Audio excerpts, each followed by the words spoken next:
because I'm here having tea with you. Waiting for folks to roll in, make some tea, get a Q&A started. Been a pretty busy week, although it's Sunday, so I guess technically it's the reset of the week, but you know what I mean. It's been pretty busy. I've been out in the garden. I've been making myself go out in the garden. I have to get out there early before the sun comes up so I don't fry. Not before the sun comes up, I should say before the sun comes up over my garage, and then, you know, it goes that way, because we get a little bit of shade in the morning where part of my garden is at, but it's not a big deal because by like 9 or 10 o'clock in the morning the sun is full on, you know. But I've been getting out there and still dying from the heat. But I've been getting things planted, and I'm feeling relatively proud of myself because I've got my new cottage perennial type garden probably 75-80% planted out. And what's funny is there's not a whole lot of food in there. I mean, there's kale, rhubarb, some perennial type, like the Turkish rocket stuff, which is like almost like a broccoli, and then some blueberries, and then there's a ton of herbs, right? And I've been even going around different parts of the land and like digging stuff up and planting it there, and I just kind of want to like fill it out, you know. And so that has just been what I'm doing. And then tomorrow we're going to focus on getting the tomatoes in. My tomatoes are nice and mature, so I'm late to planting them, but they're big enough so they won't be stunted. They'll still give us tomatoes in the next month or so. So I'm going to make the Moonlight White one again. Okay. Hey everybody, rolling in. I loved your thistle video when you said that going outside in the morning was a religious experience. I hope the poplar tree is doing well. Yeah, when we open our front door, the way that the house is orientated, like in the dead of summer, like if I don't get out there early enough, the sun like beams through like a fucking Stonehenge. But it's so bright, it's like blindingly bright, you know, and so it's pretty rough. Okay, let me make sure this is on all messages. There we go. See everybody, you're rolling in. Let me get my water heating up here, and we'll roll in and have some tea and all that kind of stuff. Yeah, I've been trying to find, so I've been doing the Friday Q&As with that new program where I'm on my computer. But on that program, I can't figure out how to, like, let it make me set it to members only. Or even filter what chats are coming through. And I also notice when I go live on my computer for some reason during the Friday Q&A, it doesn't push me out to the general public. I mean, it's odd. But so I'm on my phone on Sundays because I don't know how to change it otherwise from there. I'll get the hang of it over time, you know. But yeah, I've just been kind of trying to figure out ways to change it, and I've got like 3 videos in my mind that I want to do, so I need to do it. There's no way around it, but I'm coming out of like, I'm not towards the end yet, but I'm ramping down from like a pretty bad stress cycle, you know, and so it just ate me alive this spring. You know, it'll probably not be until the end of July until it's all settled out, and just like dealing with like the chaos of everything, you know. But so it's just been kind of hard, but I've been trying to not beat myself up over it, right? Like, I mean, I feel bad about not making videos, but I'm like, I am barely able to like show up for myself right now, if that makes sense. You know, like I'm falling behind on so many things, like in the house and just in general, because what I'm having to fix is all consuming, you know. But sometimes it's hard not to beat yourself up over it, because you're like, you should be doing and should be doing and should be doing, right? You know, and these platforms, they like punish you by being like, oh, look at your metrics, they're dropping, and I'm like, I know, but you know, it is what it is, and we can only do what we can do at any given time, is what I'm telling myself. Okay. Yeah, I know I do the Q&As twice a week, you know, but I need, I really need to get back to the how-to videos and stuff like that. I'd like to make more of the, like, let's go for a drive videos, you know, and I'll get there, and I'll make what I make, and I'll do what I'll do, and I'll just kind of keep existing in that way. Um, so what'd she say? Oh, I lost it. Good day, April. I heard you mention about someone mentioning it must be tough to repeat yourself. I'm so sorry if that came off the wrong way. I know I mentioned it in your asking post recently. No, it didn't come off the wrong way at all. What I meant was like, I hadn't thought about it. I hadn't thought about the repetitiveness of it until, you know, it's kind of one of those things where like you don't notice till you notice. And but you weren't wrong. You weren't wrong in that way. I don't mind, and I have answered like the same or similar questions probably hundreds of times. And I don't mind, but I I am kind of burnt out from it. And it's not that I don't want to help people or anything, but like it's that my brain is like, yes, I know the answer. Yes, I know the answer. And so when I changed my Friday Q&A style, it allowed me to actually take time to see all the comments, because on that program on the computer I can see the comments on a wall and slowly scroll through them, whereas on here on my phone when I'm live on a to the public for everybody, the comments go so fast my brain just naturally picks out whatever I see and knows the answer to. And it doesn't mean I'm ignoring comments that I don't know the answer to. It's just that I can't even see them because it's going so fast, right? My brain just automatically scans for the thing it can give an answer to, and it ends up being the same questions over and over again. But I also know that I need to go in and organize all of my Q&As, and I was doing it for a little while where I was putting timestamps and stuff, but timestamps are pretty complex and easy to get wrong. And it's like, even with AI, you know, I'm working on finding a program that can actually do the timestamps well, because oftentimes the timestamps are wrong, but I know that would be super helpful. Oh, that would be pretty helpful. Um, but yeah, no, I know that I've got a bunch of changes coming, and I don't know exactly what they are, but I'm like flailing for a minute until they show up and until I acknowledge it and accept it and see what happens next, you know.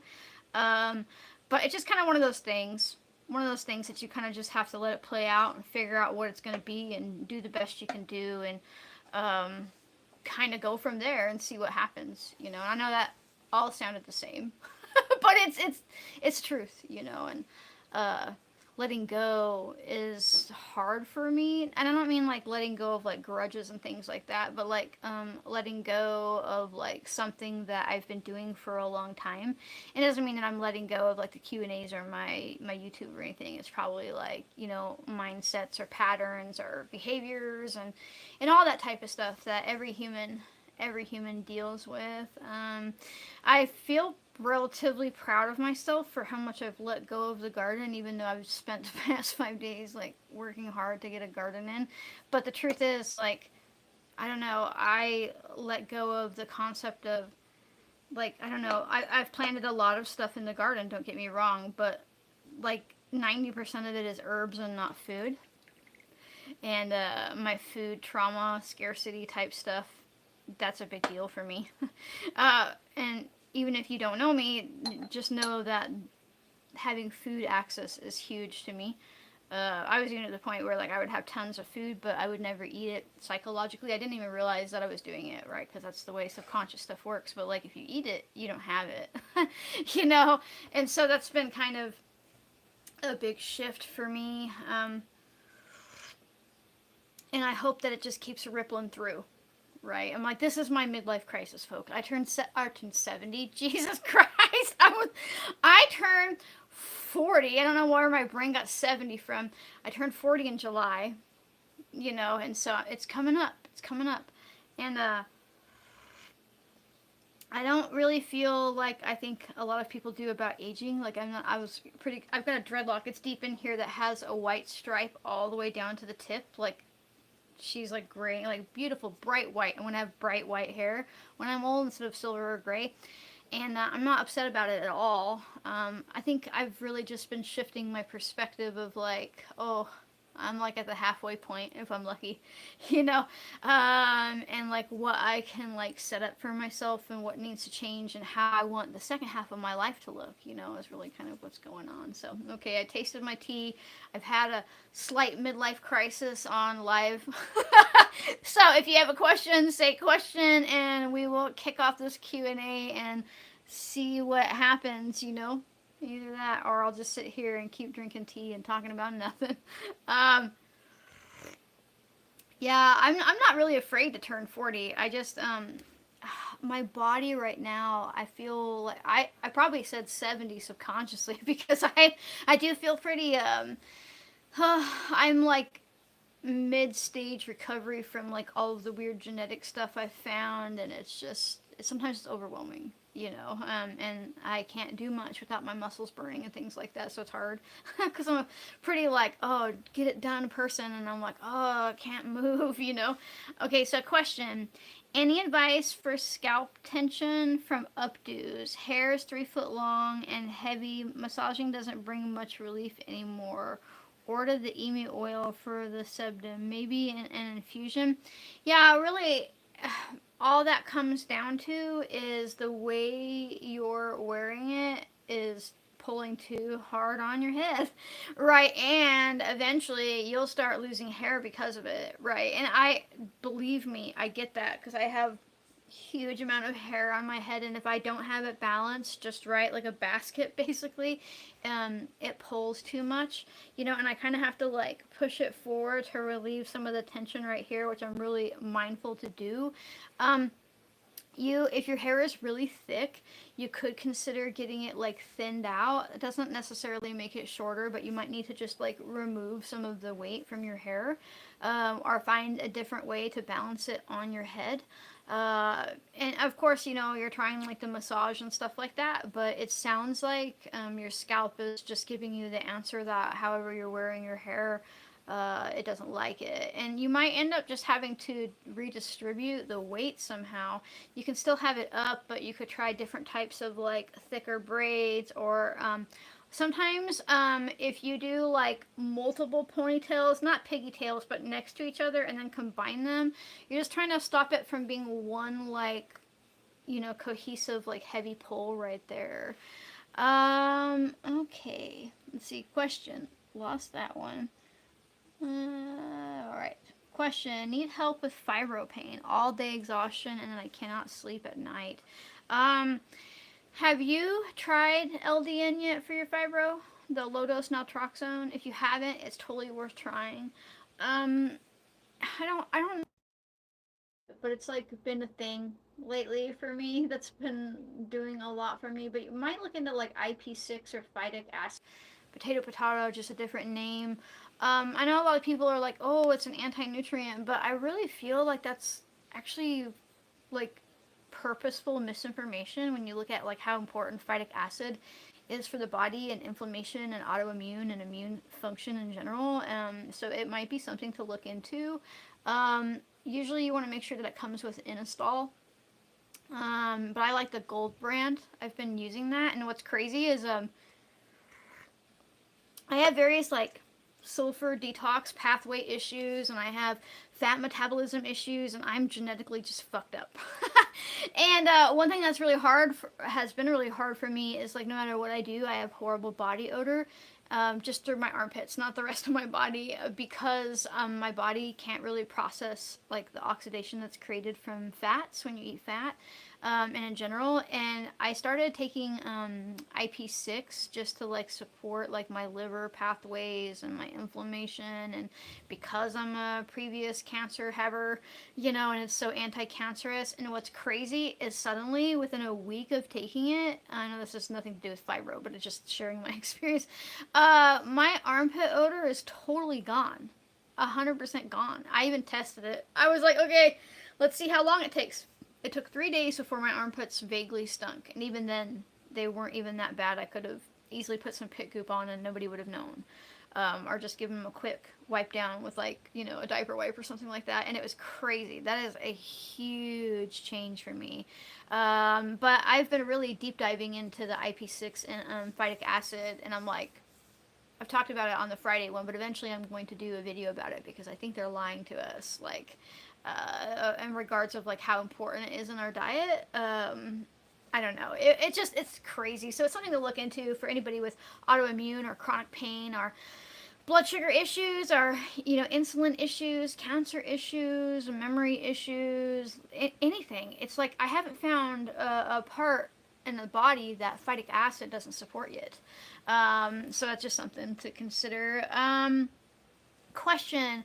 I'm still tapering benzos and stay away from nervines except chamomile and lion's mane. How safe are those while tapering? I have 18% left to go. Well, the question is, how are your symptoms? Right? How big are your symptom-free windows? Right? So like when you're coming off of benzos, you get these little windows where like you feel okay towards the end of it, and like, and then when you taper a little bit more you feel like fucking shit, and then you feel okay, and then so, but if you're noticing, like, start paying attention to your body when you're using the chamomile or when you're using the lion's mane, which I would suspect to be the bigger trigger because it's impacting your neurons in your brain. Do you notice on the day or time that you're using those that you feel more withdrawal symptoms kick up? Right. So I would just start a journal, and then you could do something to where like you stop taking them for a week, just a week, and then see how you feel during that week, and then introduce one at a time and see if something kicks up for you. Then you'll know if your body is or isn't ready to work with nervines. Okay, if I clean my bathroom with vinegar infused with herbs, will it be too much for my cat to tolerate being around? Cat has to stay in the bathroom for a little while. No, because it's not really like you're not using essential oils, so the VOCs present are part per million. But the vinegar could be just a little irritating to them in general because they do have such a stronger sense of smell. But like if you cleaned your bathroom, you know, with vinegar and herbs, and you waited an hour or so, or you have a fan on in there, you know, like an exhaust fan, I don't think it would be a big deal, no. I don't wear it too tightly. About the hair. I don't wear it too tightly. I use clips instead of hair ties now to keep it looser. I'll play around with my new styles more. Thank you. Yeah, it might just be that is your hair really thick? Because it might just be like, you might just have to like loosen some of it. And what's crazy is like, if I didn't have dreadlocks, and I have not had dreadlocks. The last time I didn't have dreadlocks, I was 12 years old and I'm almost 40. So, but before then, like you can see, like my hair, if I had my hair out of dreadlocks, it would just be like this. It's so like pencil thin.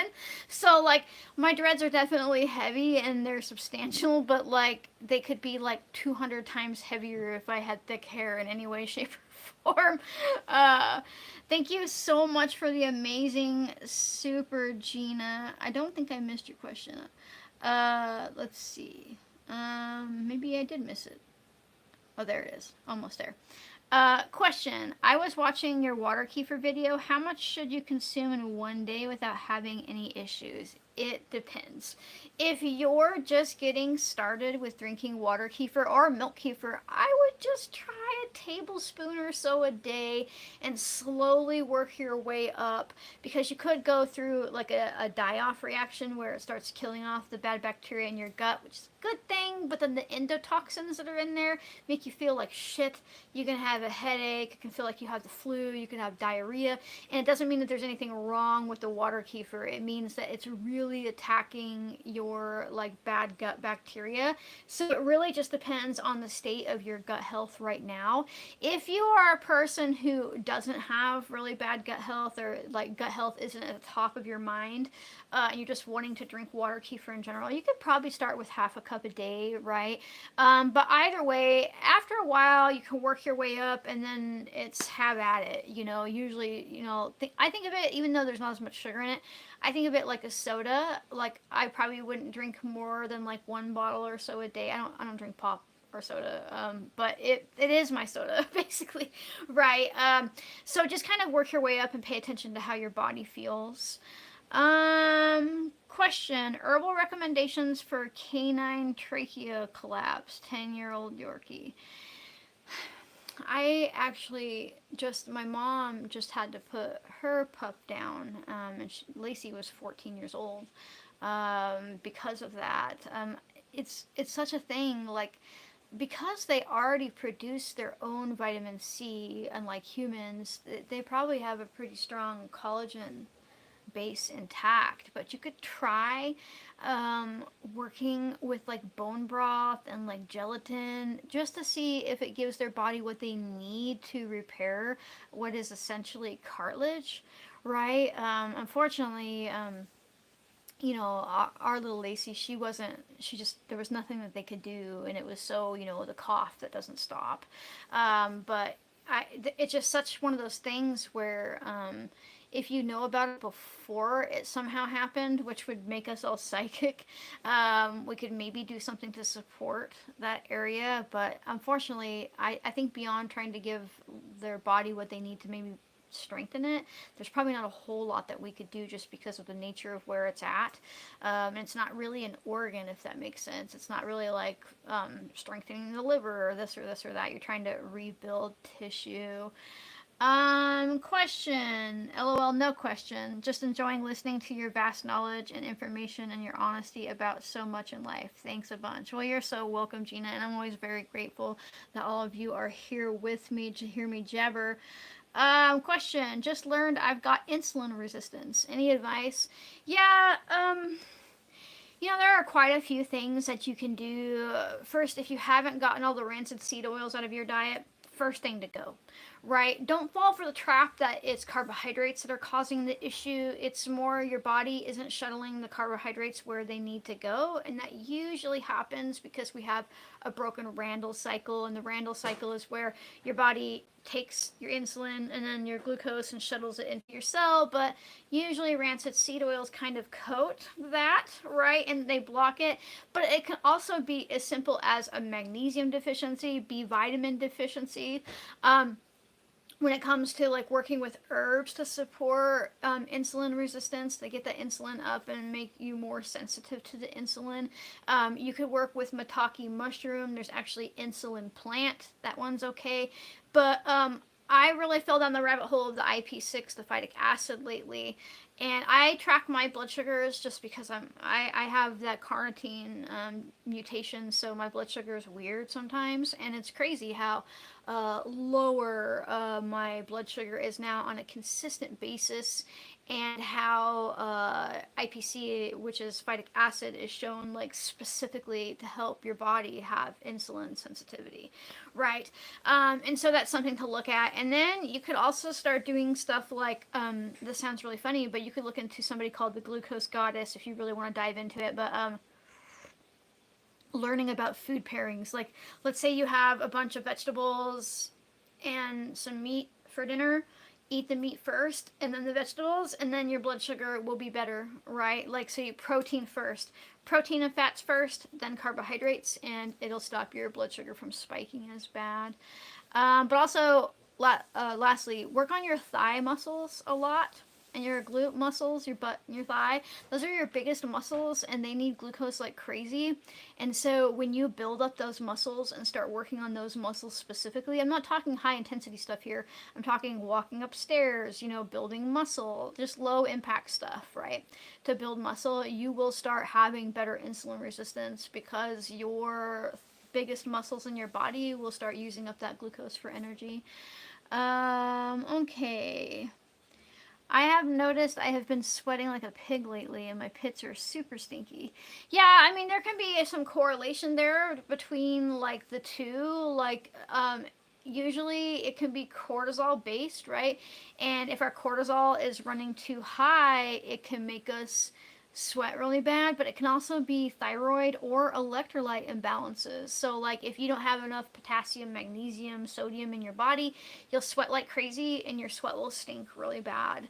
It was one thing that when I was trying to figure out why my armpits, just no matter what I did, right, I was like, what is happening here? Like, I'm on top of my magnesium. Nothing I did mattered for me because it turned out that like I have a fucking weird mutation that stops me from processing fat. Well, so it oxidizes in my body, and coming across the phytic acid, stopping that was crazy. But and just a fluke. I didn't even take it for that. I was like, what the, right? It was just a huge change that I noticed at first, but yeah, so I would make sure that you're getting enough electrolytes first, and then if it's high cortisol, you could start working with something like blue vervain or tulsi tea, alternating between the two of them, and then make sure that you get enough vitamin C, at least 1,000 milligrams a day.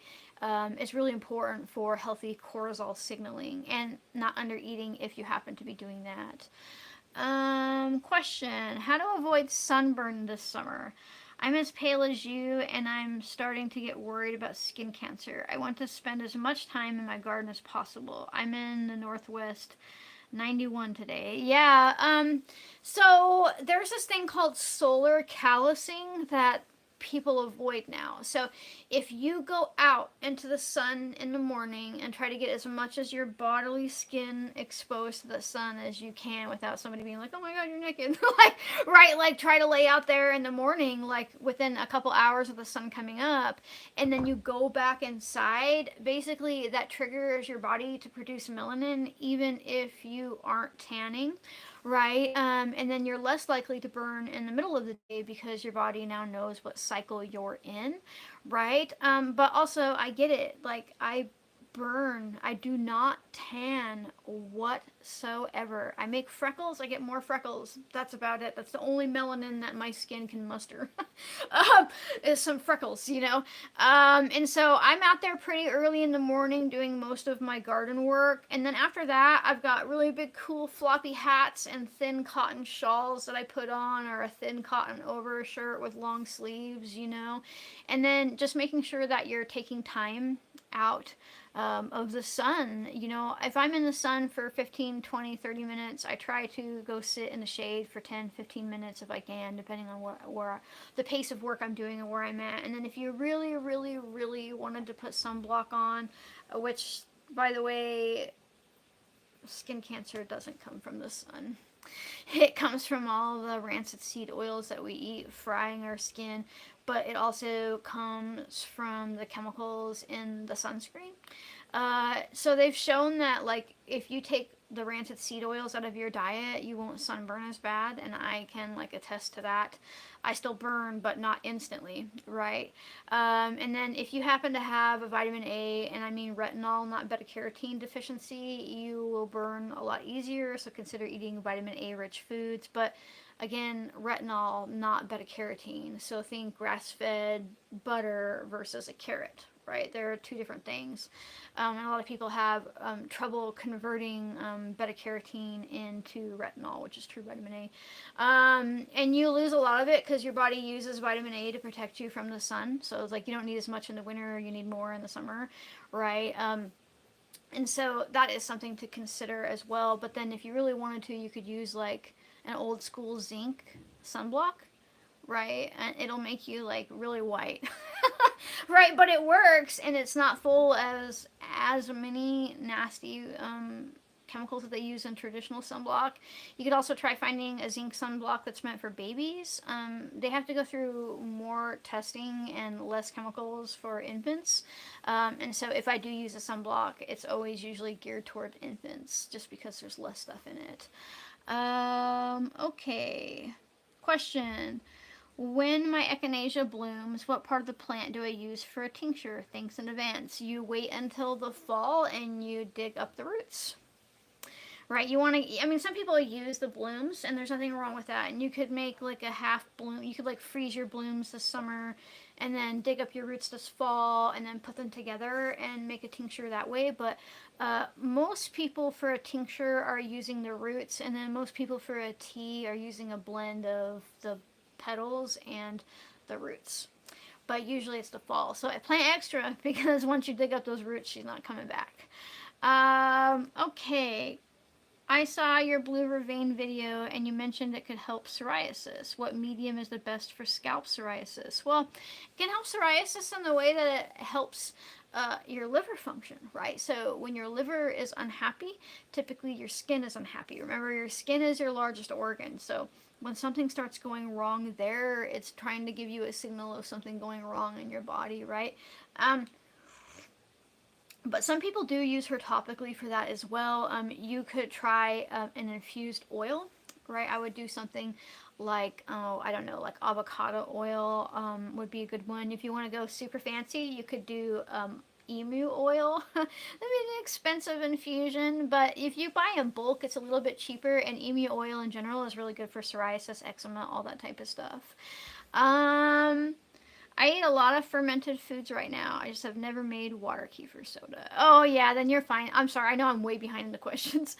So if you've never made the water kefir, you're probably fine if you eat a lot of fermented foods. I usually drink like a bottle a day. You know, like one of the flip top bottles is fine.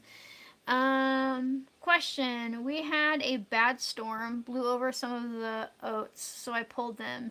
They were not milky oat stage. Would it be best just to dry these for teas instead of tincture? Yeah, if there was no latex in them. Also, what a crazy storm that blew over the milky oats to the point that they had died or needed to be pulled out. But yeah, I would just dry it for tea at that point because there's no latex present.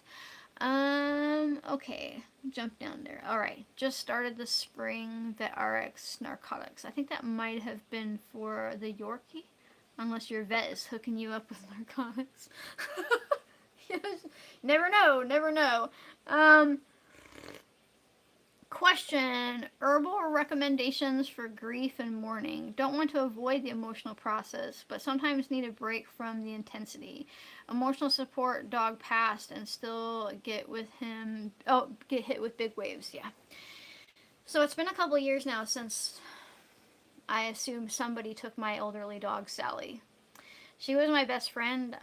She was my Velcro dog for 13 years, and she was outside for 10 minutes, and then she was just gone. And I mean gone. We even brought in a scent dog, and her scent just stopped at the road. We're pretty sure, and I live really remote, so we're pretty sure somebody took her. It gutted me for a long time, and honestly, the only thing that really helped me get breaks from it was low dose ketamine. I had a prescription. You know, you can get low dose ketamine prescription online, but if you don't want to do that, and I understand, motherwort would be good. Motherwort is a really good one, tea or tincture, to kind of just help you step back, right? And just to say, the ketamine didn't stop me from feeling the grief. It just gave me a moment to breathe through it, if that makes sense. It gave me a moment to exist without it being all consuming, and then like I would come back in, and yeah, the waves were horrendous. And you know, they've shown in study after study that the grief for a long-term animal is the same, if not worse at times, than if we lost a loved one. So it's really the same advice there. Be gentle with yourself. Allow yourself to bawl your eyes out when you need to. Find a way to distract yourself to an extent, whether that is, you know, keeping your hands busy. I watched, I like just binge watched off and on like the entirety of Golden Girls. And it was the first time I'd ever watched it, but I was like, I just needed something that like took me out of my brain for a moment, right? So I didn't have to feel it. And then I did a bunch of work because I run to work when I'm stressed out a lot, you know, but you know, I deeply understand that loss, and still to this day, if I, you know, hits just right, I'll still cry, you know, because it's a loved one that we've lost, you know. Um, Question. I have a difficult time taking zinc. Violent, non-stop vomiting, even with the smallest dose. Any recommendations? What type of zinc are you using? That would be my question. Like, have you tried different types? Have you tried chelated? Have you tried like anything that is there? Are even zincs. I can't remember the name of it right now. I have some back there in my hutch somewhere. There's even a type of zinc that's specifically meant for stomach issues. But you could also just try to find more like food-based zinc, you know, and you'll get more zinc out of like red meat, right? Whereas you get copper out of like chocolate, seafood. Um, and or like, you know, a liver supplement or things like that for copper. But if you have the capacity to increase your red meat intake, you would probably get sufficient zinc that way. But it sounds like your body, even if you have tried different zincs, it sounds like your body is telling you that it doesn't want that in that form. So I would just kind of look up a zinc-rich food list and see if you can incorporate those into your diet instead. And I don't really like zinc supplements. I know I said I have some zinc out there. It's pretty specific to at one time my daughter's health issue, but I like to get zinc from food, because what happens is people take a lot of zinc supplements and then they crash their copper, right? Because zinc and copper are so interconnected that it's really easy to mess that up by taking zinc supplements. It really just really is. Thank you so much. I've been binging Golden Girls. Yeah. Had him since he was 2 months, passed when he was 15, nearly half my life. Is motherwort the herb that will trigger or exacerbate my OCD? No, motherwort will not make your OCD worse. She'll actually probably help it by lowering your glutamate levels. You know, and so yeah, I mean, it's a good choice, but you could also cycle through with like motherwort and then some lavender, right? And then you could do some chamomile. I would just kind of cycle through different calming herbs and see how they make you feel. And I would use real herb, not essential oils here. I know that's always what I mean. I always mean real herbs, not essential oils. But still, definitely in this instance, make sure that you're working with real herbs. Question, what would be your go-to protocols if your kids had pneumonia? Depends on the type of pneumonia. But I really like sarsaparilla here. Sarsaparilla has been shown to knock out both viral and bacterial pneumonia, right? Obviously, mullein is a good option here. Thyme is a really good option, like thyme that you'd get for cooking with.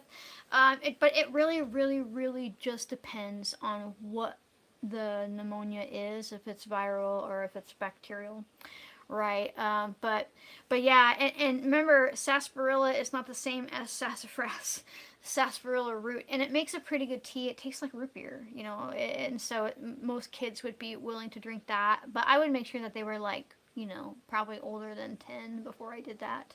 But it is a good thing to have on hand, and I've been kind of noticing an uptick of things going around that are causing pneumonia, and so I have a lot of that on hand. I'm very I pay attention to stuff like that, and then I'm like, oh, all right, well, I'm gonna have that on hand. All right, well, I'm gonna have that herb on hand. All right, well, I'm gonna, you know, things like that. Okay, hi April. Thank you for information on primrose tincture for hormones. It's working.